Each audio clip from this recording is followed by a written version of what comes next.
What's up, guys? It's your girl, Matt Cox with MA Couture Crafting.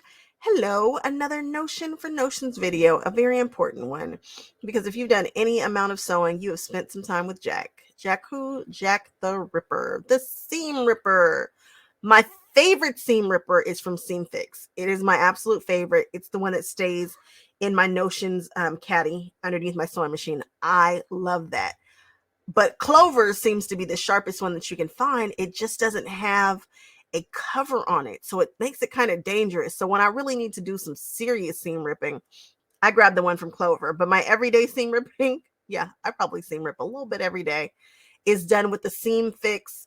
It is the one with the little cone, the little beehive that sits on top of it, which is like a thread eraser. I really enjoy that. Be careful with the thread eraser, though. You can find that you can, especially if you have bias, you can shift your fabric quite a bit. You can mess it up. But if you do it lightly and just get those threads out of there, it works really, really well. Love my Seam Fix seam ripper. It's my favorite. The Clover one comes in a close second. It is sharp. If you want something that's super duper duper sharp and can tear through something very, very quickly, Clover might be the way to go. But if you want something lovely and safe with a little top on it that can pick out your threads, you might want to try the Seam Fix, or be like me and have all the things and buy them both.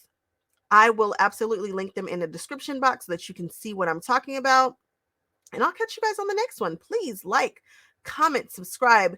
Tell me about all of your seam ripping that you do. I know you guys do it. I do it. We all do it. We do a little ripping. Not a big deal, as long as you have the right tools to do it. I will catch you guys on the next one. Bye-bye.